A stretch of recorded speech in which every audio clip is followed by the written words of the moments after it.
Hello students, আমি শুভজিৎ। আর আজ আমি তোমাদের পড়াবো ওয়েস্ট বেঙ্গল বোর্ডের ক্লাস 6-এর lesson 1 it all began with drip drip. কাদের লেখা? আলকা শঙ্কর অ্যান্ড শার্লিন মুকুন্দনের লেখা। It all began with drip drip. তো পড়ার আগে আমাদের দুজন যে কবি রয়েছে, লেখক রয়েছে, ওনাদের সম্পর্কে কিছু জেনে নেওয়া যাক। তো which Alka Shankar? Alka Shankar is an author of repute. Alka Shankar is an author of repute. একজন খুবই খ্যাতিমান লেখক ছিলেন।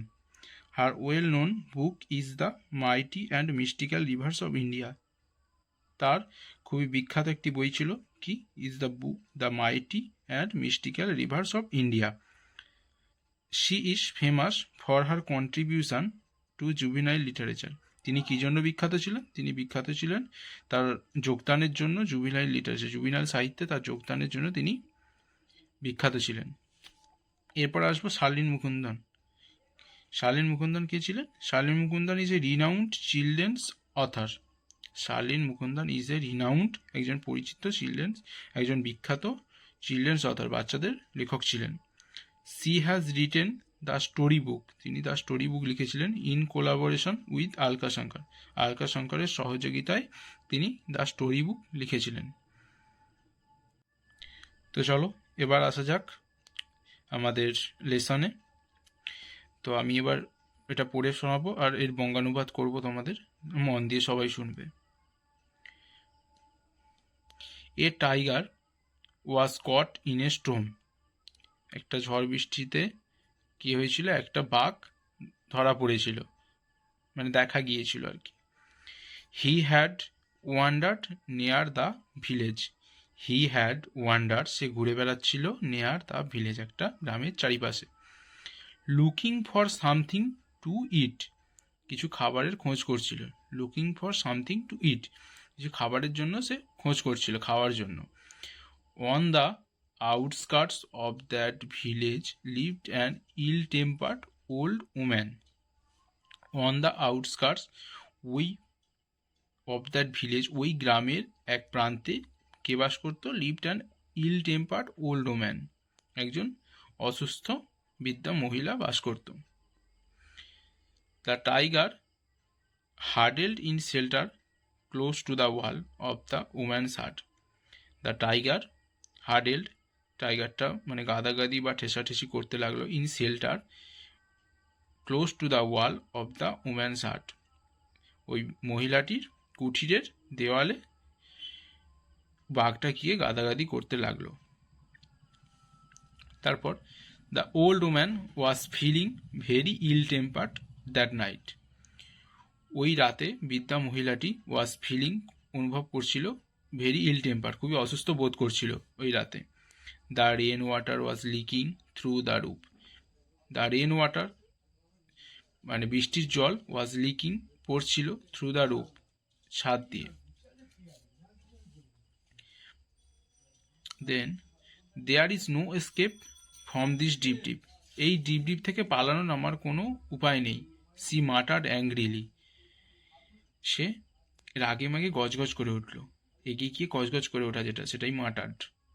কি? মাটার্ড অ্যাংগ্রিলি, রেগে গিয়ে গজগজ করতে লাগলো। Then pushing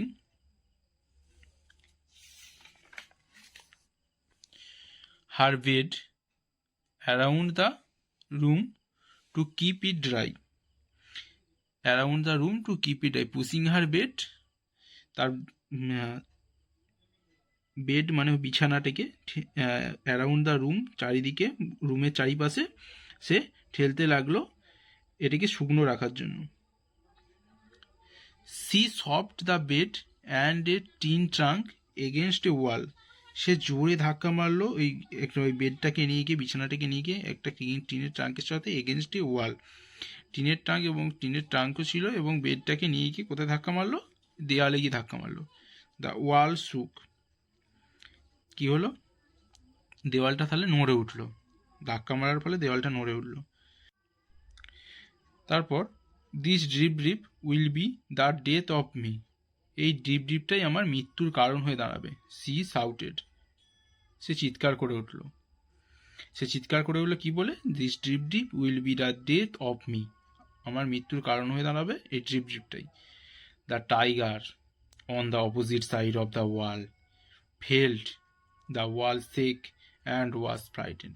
the tiger on the opposite side of the wall, ওই দেয়ালের অপর প্রান্তে যে বাঘটি ছিল, ফেল্ড দ্য ওয়াল সেক, অনুভব করলো কি যে দেওয়ালটা নড়ে উঠলো, অ্যান্ড ওয়াজ ফ্রাইটেন্ড, এবং সে ভয় পেয়ে গিয়েছিল।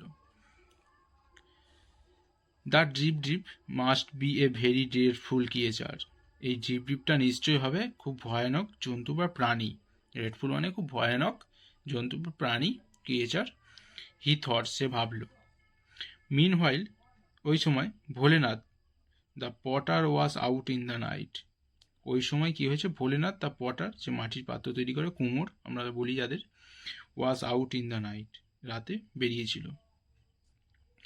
Looking for his donkey in the storm, তার গাধাটাকে খোঁজ করবার জন্য ওই ঝড় বৃষ্টিতে। Suddenly he saw an animal, suddenly হঠাৎই সে দেখতে পেল, হি স অ্যান অ্যানিম্যাল, একটা প্রাণীকে দেখতে পেল, হাডেলড ইন দ্য ডার্ক, অন্ধকারের মধ্যে গাদাগাদি করছে বা ঠেসাঠেসি করছে, against the wall of the woman's hut, ওই বৃদ্ধা মহিলাটির কুঁড়ের বাইরে যে দেওয়ালটা রয়েছে সেখানে কোনো একটা অ্যানিম্যাল অন্ধকারের মধ্যে গাদাগাদি করছে, এটা ভোলেনাথ দেখতে পেল। তো এবার আসা যাক আমাদের অ্যাক্টিভিটিতে। তো প্রথম লেসনের প্রথম পার্টটা পড়ে আমরা কি কি জানতে পারলাম সেগুলোরই অ্যান্সার করার এবার এখানে চেষ্টা করব। তো চলো অ্যাক্টিভিটি একে দেখা যাক। এখানে বলেছে টিক দ্য কারেক্ট অল্টারনেটিভ, মানে কি যেটা তোমার ঠিক মনে হবে এখানের মধ্যে সেটাই তুমি টিক চিহ্ন মারতে পারবে। তো চলো প্রথমের অ্যান্সারটা দেখি কি হবে। The tiger took shelter near the house of, the tiger took shelter মানে কি আশ্রয় নিয়েছিল, নেয়ার দ্য হাউস অফ, কার বাড়ির পাশে, কার বাড়ির সামনে, অ্যান্ড ওল্ড ম্যান এ নেবার, তিনটের মধ্যে কোনটা হতে পারে, অ্যান্ড ওল্ড ওম্যান। তাহলে টাইগারটা কার বাড়ির পাশে আশ্রয় নিয়েছিল, অ্যান্ড ওল্ড ওম্যান, একটা বৃদ্ধা মহিলার বাড়ির পাশে। আচ্ছা পরেরটা দেখি কি হতে পারে। পরেরটা কি, দ্য ওল্ড ওম্যান ওয়াজ, মানে বৃদ্ধা মহিলাটি কীরকম ছিল, ওয়াজ সফট স্পোকেন, যে খুব আস্তে আস্তে কথা বলতো, ইল টেম্পার মানে অসুস্থ, সাই মানে লজ্জিত। কি ছিল তাহলে, the old woman was ill tempered, অসুস্থ ছিল। তারপরেরটা, the tiger thought drip drip was, বাঘটা কি ভেবেছিল, ডিপ ডিপ কে ছিল, টাইগার থট, বাঘটি ভেবেছিল dip dip was, dip dip কে ছিল, the constant falling of rain, মানে বৃষ্টির ফোঁটা যেটা পরস্পর পড়ছিল, the name of a man, একটা মানুষের নাম, এ ক্রিয়েচার, একটা জন্তু। কি ভেবেছিল, the tiger thought dip dip was a creature, এখানে বলেই দেওয়া আছে তোমাদের আগে যে dip dip was a creature সে ভেবেছিল। তারপরেরটা কি, ভোলেনাথ ওয়াজ এ, ভোলেনাথ কে ছিল, একজন ফার্মার মানে চাষি, ওয়েভার অ্যান্ড পটার, কে ছিল, ভোলেনাথ ওয়াজ এ, বলে দিয়ে আছে ভোলেনাথ ওয়াজ এ পটার, ভোলেনাথ হচ্ছে কুমোর ছিল একটা। তো চলো এবার অ্যাক্টিভিটি 2-তে আসা যাক। অ্যাক্টিভিটি 2-তে কি বলেছে, rearrange the following sentences in the correct order and put the numbers in the given boxes. Rearrange the following sentences, এই সেন্টেন্সগুলোকে একটা একটা করে অ্যারেঞ্জ করতে হবে, ঠিক জায়গায় বসাতে হবে, in the correct order and put the numbers in the given, এই বক্সগুলোতে ঠিকঠাক নাম্বার বসাতে হবে, কোনগুলো 1 2 3 4 এইভাবে পরপর বসাতে হবে, কোনটা আগে ঘটেছে এইভাবে। তাহলে প্রথমে মানেটা দেখে নেওয়া যায়। She pushed her bed around the room to keep it dry, মানে কি এটার, সি পুশড হার বেড, সে তার বেডটাকে ঠেলছিল, অ্যারাউন্ড দ্য রুম বাড়ির চারিপাশে, টু কিপ ইট ড্রাই, এটাকে শুকনো রাখার জন্য। 2 নম্বরে কি বলা আছে, the tiger took shelter outside an old woman's hut, the tiger took shelter মানে বাঘটি আশ্রয় নিয়েছিল, আউটসাইড অ্যান্ড ওল্ড উম্যানস হাট, একটা বৃদ্ধা মহিলার কুঁড়ের পাশে। 3 নম্বরে কি আছে, Bholenath was looking for his donkey, Bholenath তার গাধাটির খোঁজ করছিল। 4 নম্বরে কি দেওয়া আছে, a tiger was caught in a storm, একটা বাঘ ধরা পড়েছিল কোথায়, ঝড় বৃষ্টিতে। 5 নম্বরে আছে, Bholenath saw an animal huddled against the wall of the woman's hut, 5 নম্বরে আছে, ভোলেনাথ দেখেছিল, and old woman and an animal huddled, একটা জন্তু প্রাণী গাদাগাদি করছে, against the wall of the woman's hut, ওই মহিলাটির বাড়ির দেওয়ালে। The old woman was ill tempered that night, পরেরটা কি আছে লাস্টটা, the old woman was ill tempered that night, ওই রাতে বৃদ্ধা মহিলাটি খুবই অসুস্থ ছিল।